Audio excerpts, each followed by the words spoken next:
Hello, my name is Henry Keane. We are UATV, and today we'll have a chance to talk to an expert who really knows, someone not only with amazing expertise, but also with the rare ability to clearly explain that expertise to his audience.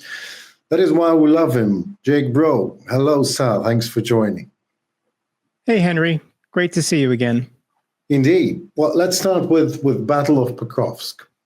Russian tactics and Ukrainian defense, deep state, record significant Russian advance in Pokrovsk. Indeed, are Ukrainian forces encircled or not? Is Ukrainian retreat inevitable or not? And what's going on? And if so, how will this affect the overall front line in Donetsk Oblast, do you think, Jake?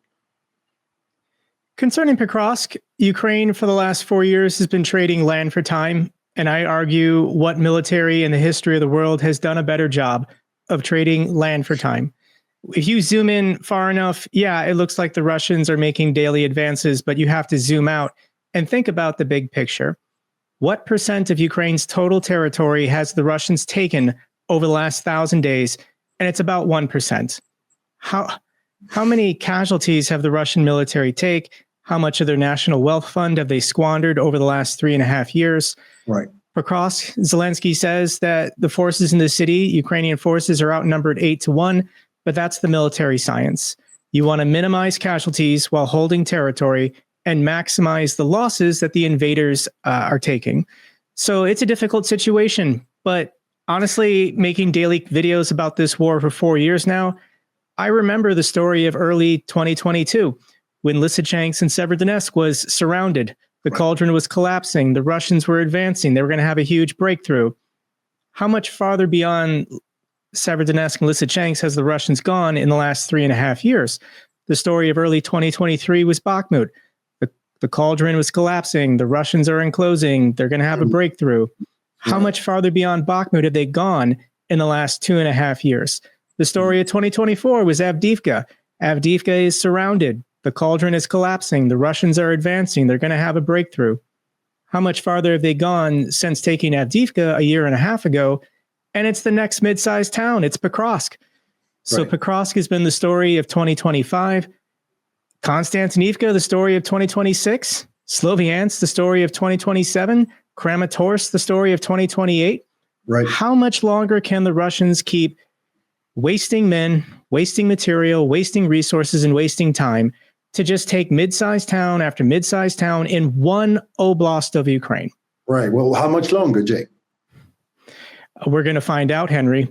This war is going to continue until either Putin is dead or arrested by his own people, or there's a total political, economic collapse of Russia, which is, I think, the only way to make this war end.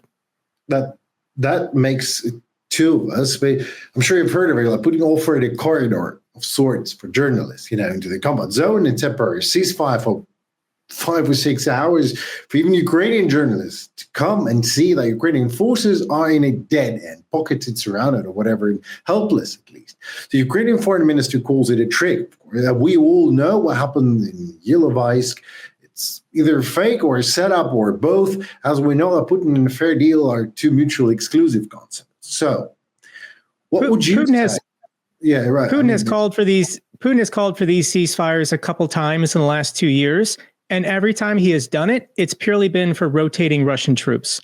If Putin is publicly declaring he wants a ceasefire, it's because he wants to advance his own forces to get into positions to encircle even more without Ukrainians firing on them. So no, Russia doesn't care about the lives of journalists. They deliberately target journalists every day, trying to kill the people reporting the truth of this war.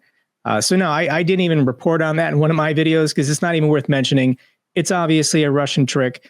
They're trying to just rotate and move their own forces without Ukrainians firing on them.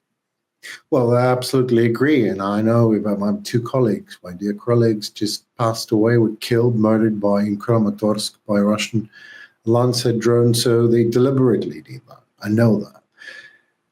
Well, another question. Ukrainian armed forces liberated new territories in Donetsk region. Any strategic significance in that? Can we call it a counteroffensive yet or not? No, I think these are fire control units. So the Russians, going back 2 months, did go pretty deep, about 10 kilometers in this very straightforward salient, and Ukraine had to respond. They had to send some of their elite units to control and contain. The Russians were then sliced and diced, and they took horrendous casualties. This is near the city of Dobrovila, north of Pokrovsk. Nothing has been significantly changing on the battlefield in this region, in my opinion, the last 2 months. The Russians have been trying armored columns to have breakthroughs. 29 vehicles were destroyed. This was like 3 or 4 days ago. It's the same thing we've been watching for 4 years in the Donbass region. But no, I don't think anything significantly has been changing that will determine the outcome of this war. Ukraine is just trading a little bit of land for a little bit more time as their own defense production increases and the West gets serious about sanctioning Russia's economy. Ain't serious. There's always more we can do. Yes. Exactly. Right. Well, all right. Well, there are other sorts of sanctions, deep attacks deeper into Russian territory. Just recently, Vasil Malukas confirmed that in the summer 2023, one of 3 Oreshniks destroyed in Kapustin Yar in Russia, and that is deep into Russia if you look at the map. And with recent Ukrainian strikes on Russian refineries and thermal plants all over Russia caused a drop in oil production, etc., etc. It's all good, but how serious do you think is the blow for Putin's war effort and his war chest, just by the way? Something changed on August 1st, and Ukraine decided we're not going to hold back anymore. I think Donald Trump was saying, don't do these deep strikes into Russia during the peace process. We're trying to get a ceasefire. We're trying to end the war. But even Donald Trump, I think, has given up on the idea of Russia willingly stopping this war under any terms. Russia wants territory. It's not about anything else that Putin says or Lavrov says. So yes, something like 20 different refineries have been struck in the last months by long-range Ukrainian drones. And we're seeing the gas lines, we're seeing the shortages, we're seeing the price hikes. Russians at the pumps are seeing 98 rubles per liter for gasoline. And to an American, $4 a gallon, that doesn't seem crazy. But you have to put it in perspective of what is the monthly salary of an average Russian worker. Exactly. And these are horrendous prices. And when you go after energy, when you go after fuel and shipping costs, that is baked into the price of everything. So if it costs more to ship, and Russia is a very big country and they have to move everything the final distance by truck, yes, this is going to get added to the price of grocery stores and consumer goods, and the prices that Russians pay for everything it's already horrendous in Russia. Double-digit inflation for consecutive years now. It doesn't take very long when you're in the double digits for your money to half in purchasing power very quickly. So Russians feel this. And I think the Kremlin, to a certain extent, is okay with it because they want people struggling economically. So they're more willing to sign contracts to go to Ukraine and fight and die. But no, Ukraine cannot stop. They have to keep going and they have to expand their list of targets. I approve of what Ukraine is deciding to do, finally going after thermal power plants. They went after this dam in Belgorod. If Russia views it as a valid military target in Ukraine, Ukraine has to reciprocate. We can't have asymmetrical warfare. Obviously, there are some things the Russians do and target that Ukraine never would. I don't see any benefit in deliberately targeting apartment buildings or hospitals or schools or purely civilian targets. But if it relates to energy and income that supports the Russian military, Ukraine can't hold back. They have to go for these targets. Can Russian Federation, do you think, adapt? I understand that the Kremlin and Russia are two different entities. We get that. But can Russian Federation as a whole, as a country, adapt quickly? They're trying. They're trying to import gasoline and diesel from Kazakhstan and Belarus. I think Russia is trying to export crude oil to China and then have Chinese refineries immediately send it right back. So Russia is an energy giant that makes profits from exporting.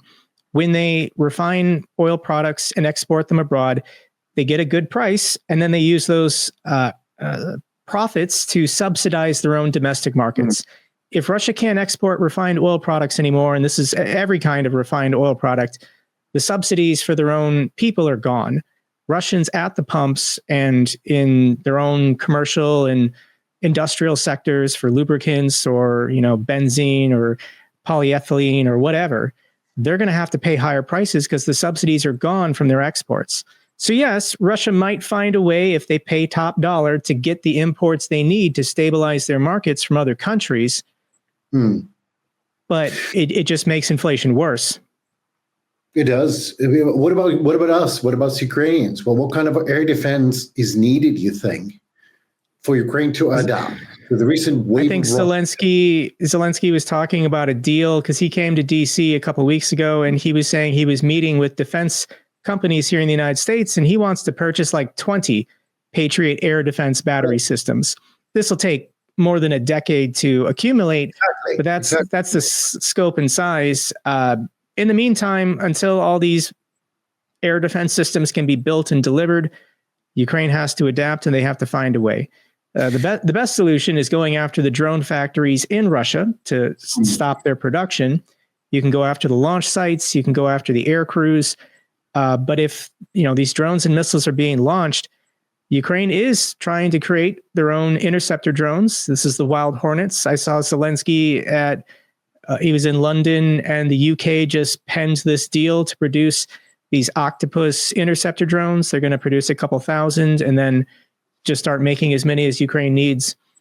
It's horrendous. This is new technology being invented today. Ukraine is the world leader in drone interceptor technology of long-range enemy drones, and even someday I think they'll try and go for missiles.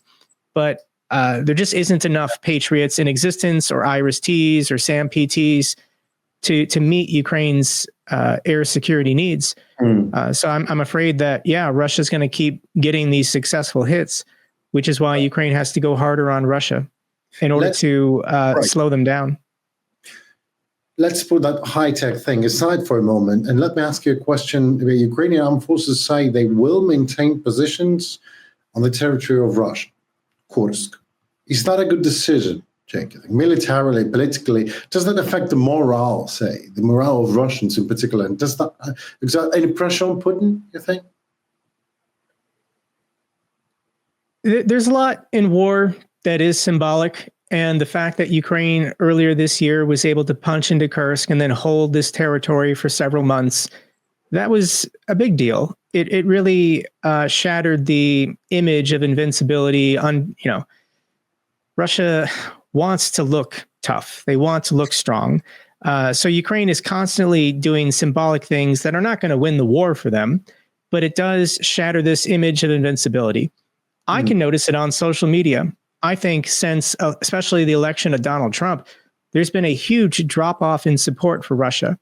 Obviously, the propaganda accounts that get their checks from the Kremlin, they're going to keep blasting nonsense and disinformation every day. But to the average person, the average user, they are very confused. Why hasn't Russia won this war? Joe Biden left office in January. Trump's been in for 10 months. He shut down USAID. He cut funding for Radio Free Europe, Voice of America. He ended all direct military aid, even though he's still selling weapons to Europeans and those weapons are being delivered. If you go back in time, the narrative was the deep states or the decadent West will abandon their support for Ukraine, and then the Russians will overtake Ukrainians on the front lines in 3 to 6 months. Putin will be in Kyiv by Christmas. That was the narrative being sold at the end of 2024. And they still haven't taken Pokrovsk 10 months later. Going into Kursk, blowing up that Orshnik missile, there's a lot of things that Ukraine does just to make Putin look weak. And I argue he definitely does. I know the ruling elite of Moscow, the inner circle, the upper echelons of Russian society, they know things are bad. They know they are not decisively going to win this war anytime soon.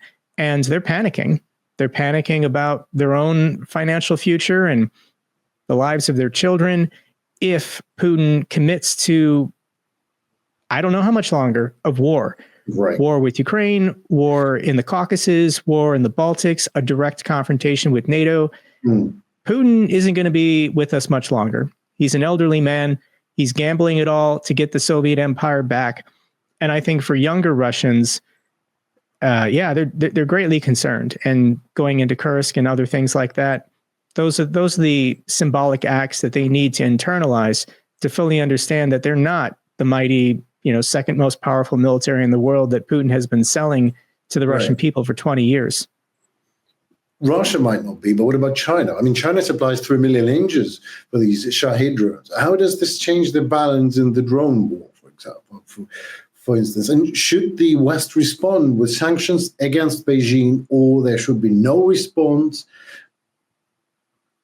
I don't think the world understands what China really wants or is planning. I do think China has really appreciated that this war has been a distraction. China can do their own operations in South America, Africa, Southeast Asia, wherever. They basically have taken over Central Asia as their sphere of influence. They've ejected the Russians because the Russians are distracted in Ukraine. So China has been I think the biggest winner from this war dragging out for 4 years. Absolutely. They can dictate their terms and prices to the Russians to pay the lowest dollar. Anytime the Russians need to buy something from China, they rip them off and they charge the maximum amounts. When your customer is desperate, you can bend them over. And that's what the Chinese have been doing to the Russians for 4 years now. And they like that the focus and the attention is not on them, as they definitely are planning their invasion of Taiwan. This, I think, is going to happen at some point in the next 2 years. Right. This is not going to be a good development for the world. I hope that we can find a way to persuade or deter China, because I think a lot of people will die if this happens. But the weaker Russia gets, the more they just become, a junior partner, a vassal state of the Chinese. Right. And I think at this point, Putin's even okay with that, as long as he can still get a win and stay in power himself. All right, let us get back to that high tech on the battlefield. Ukrainian armed forces and innovations like Mahao, an electronic defense system that reaches about 150 meters. It is capable against the FPVs, or the unmanned tactical drone fighter FAV-1, if I'm not mistaken, presented recently in the Philippines. And any of that is a game changer to you? If just one single system isn't going to change the course of the war, but Ukraine is in this unique situation where they are getting funding from European partners to develop their own new technology. Ukraine isn't going to get what they need from the Western partners because the inventories just aren't there, or especially with the United States, we have our own defense requirements, minimal levels. You can argue the United States is preparing for war with China right now. So yes, Ukraine is having to find a way to invent new technologies for the lowest cost possible so you can produce more units. And with every single one, maybe it works great in one situation or it's not applicable to another. It doesn't matter. Ukraine has to find a way. And this is Ukraine's strength, in that they can take risks and they can experiment and they can challenge themselves to come up with solutions that don't exist in any NATO arsenal. This is going to greatly benefit Ukraine once the war is over, because every other Western partner is going to want their technology, their instructors, their operations teams to train NATO partners. We're already seeing some of these deals being signed, but Ukraine's defense production factories are going to continue producing a lot once the war is over, because there will be buyers. And this will be a huge plus for the Ukrainian economy once the Russians are defeated. What about nuclear weapons? Putin tests his nuclear-powered Poseidon Sea drone, whatever that means. Trump calls for U.S. nuclear tests just as well. What is that? An irresponsible saber rattling, maybe, or not? What would you do as United States President, Jake, if you informed that China and Russia are testing their nuclear hammers, waving them all over the place? What would you do? My job in the Air Force was a nuclear missile operations officer, so I have spent a lot of time thinking about nuclear weapons. And the tweet that my president sent out yesterday was insane. incredibly irresponsible. And even the Kremlin was shocked at what Trump said, and Peskov tried to clarify.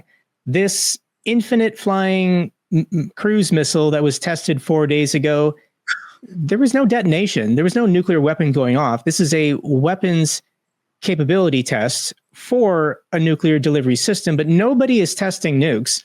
The same thing with this underground Poseidon torpedo that Russia says they successfully tested, but I don't believe anything the Russians say. So when Russia's military is struggling on the battlefield, Putin's security blanket, his comfort, is to talk about his nuclear weapons. Right. I saw this clip of Putin visiting wounded soldiers in the hospital. And of course, all these soldiers, they were all actors. Right. But this is a war that Putin started. And all of these people have lost limbs or have taken bullets to serve him in his war. And the only thing he wanted to talk about was his wonder weapons. You know, this Poseidon missile and this infinite flying cruise missile or whatever. I don't think Trump actually understands, but we ended nuclear testing with a series of treaties, but the entire world agreed. We had all the information and data we needed. There's no reason to test nuclear weapons anymore. The United States did over 1,000 tests over 50 years, and we share that data because we don't want any other nation conducting nuclear tests. So the last nuclear test by the Russians was in 1990. The last test by the United States was 1992. The last test by China was 1996. If this moratorium goes away and we all start testing again, we're just irradiating our planets. You know, this gets into the groundwater. This gets into when you set off a nuclear weapon, the radiation, I would pray there wouldn't be any above ground tests, but even underground tests are not good for the planet. And the nation that would benefit the most with this moratorium going away is China, because China conducted the fewest tests prior to the ban, and they would love to start testing again. And that would not be in America's best interest. So I'm hoping there are so many things that Donald Trump tweets out and then we all just kind of forget about it 2 weeks later. I hope this is one of those tweets. Okay, but I mean, I agree with you, Jake, don't get me wrong, but Russians on state TV calling to, for example, to sing the USS Gerald Ford, it's a rhetoric for a domestic audience. What is that? Yes, it is. But was that committing by the American side in any way? I don't understand why Solovyov and all these propagandists on Kremlin state TV get away with saying this kind of stuff. Like, this should be outraging MAGA. This should be outraging J.D. Vance and Pete Hegseth and Donald Trump when nothing is said on Kremlin state TV without the approval of the Kremlin. Well, you don't have freedom of speech in Russia, let alone freedom of speech on national television in Russia. So when Solovyov says we need to nuke the Gerald Ford aircraft carrier and the supergroup that goes with it, he is threatening to kill thousands of American sailors. He even said in the broadcast we should be smuggling weapons into Venezuela so that if the United States attacks Venezuela, this will kill more American soldiers. I don't know why this is not front page news here in the United States, a top story, why my president doesn't talk about it. I mean, this is a conundrum for me, why Kremlin state TV can daily threaten to kill Americans, and I get no reaction, no response from MAGA or my government. I'm going to keep sharing these clips and talking about them in my videos, but this is just one of those domains where I feel like I'm screaming into the void. Well, it is a big conundrum for me too. I don't know, but I know that Donald Trump is not watching Russian propaganda, but someone is, and someone maybe finally he will take a look at your channel. I said, oh my God, it was interesting. There was this report when Zelensky and Trump met in New York City. This was like 2 or 3 months ago. Zelensky showed clips to Trump of Solovyov making fun of him. And then the reports are that Solovyov was told by the Kremlin, don't make fun of Trump on TV, because if he sees that, he gets upset. But yeah, I'm convinced that nobody sees these clips because nobody in the bubble, the White House inner circle, shows them to the president or anyone in his chain of command. It's not all about only Trump now. I mean, it's USS Gerald Ford. Oh my God. I mean, right. Anyway, thank you so very much. I hope Donald Trump will again take a look into your channel, and that will be in the headlines all over the place in America after that. So thank you so very much for your time and expertise, and for your firm stance looking into this war and helping people all over the planet understand what is going on. Thanks for having me back on, Henry. Thank you.